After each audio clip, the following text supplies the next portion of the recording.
Why can a room be perfectly clean and still feel visually crowded? You walk in, notice the cleared floor, and expect your eyes to relax. The cushions are straight, the dishes are gone, and nothing appears out of place. Yet your attention keeps jumping from shelf to table, wall to doorway, lamp to tray. You stop looking at the room as a whole, because every surface asks separately to be noticed.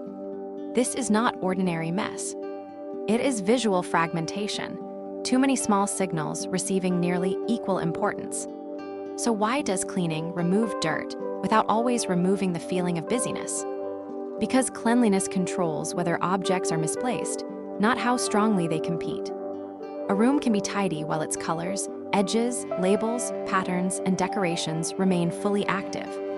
You see this first in the entryway, where keys sit neatly inside several little containers.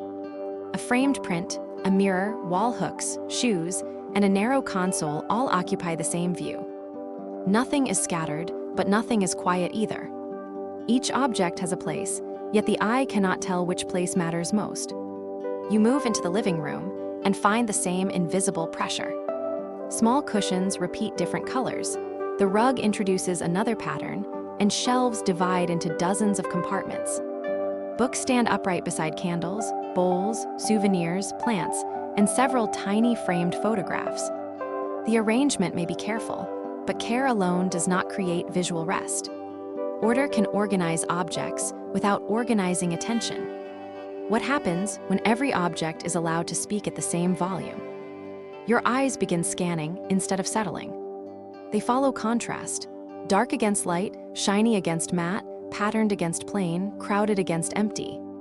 Every abrupt change becomes a small visual instruction. Look here, now here. And here again. That is why a clean room can still feel busier than a slightly imperfect one. The imperfect room may contain fewer competing edges, fewer repeated accents, and one obvious place to look. The clean room may contain 20 carefully arranged decisions with no clear hierarchy. Visual hierarchy is simply the order in which a room offers itself to you. A strong room lets one area arrive first, supporting details second, and background elements last. A busy room presents everything at once. The sofa, artwork, lamp, cushions, coffee table objects, curtains, and shelves all demand immediate recognition. Your attention has no foreground and no background.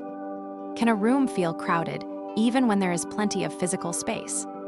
Yes, because visual crowding is measured by signals, not square meters.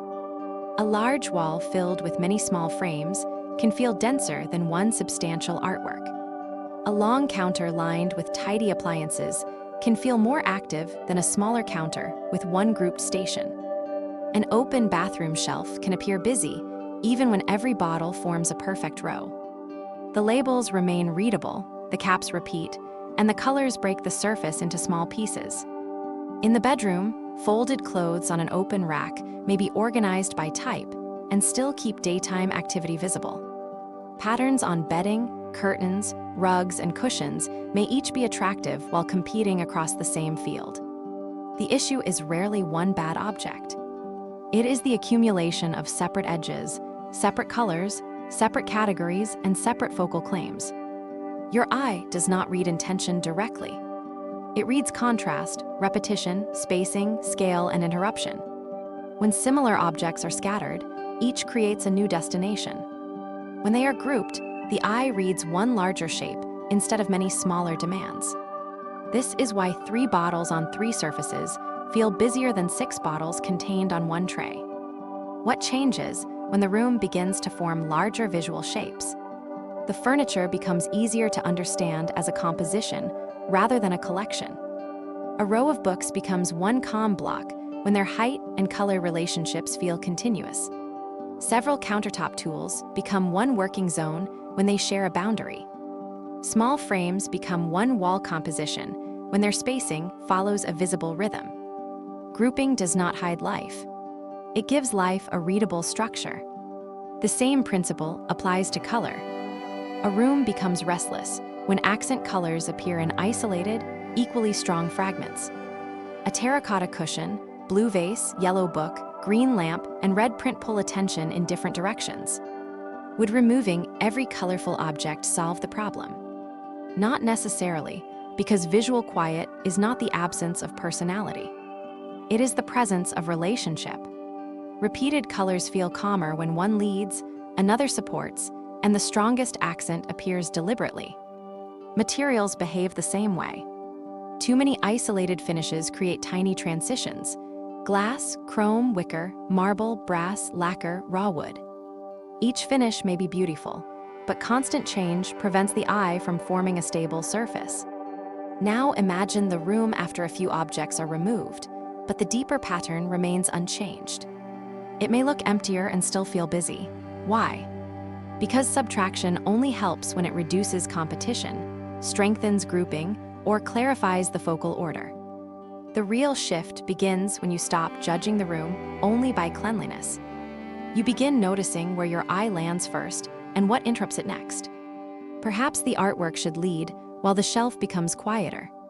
Perhaps the countertop needs one clear working station instead of several evenly spaced appliances. Perhaps open storage needs fewer visible categories, not simply straighter rows. Perhaps small decorations need to gather into one intentional cluster and leave another surface alone. Visual calm is not created by erasing everything. It appears when separate objects begin to behave like parts of one larger sentence. A clean room looks busy when the eye must keep starting over. Once the room offers a clear beginning, a supporting middle, and somewhere to rest, attention slows. You still see the books, bottles, cushions, tools, and memories, but they no longer arrive simultaneously. Which clean surface in your home is still asking your eyes to begin again and again?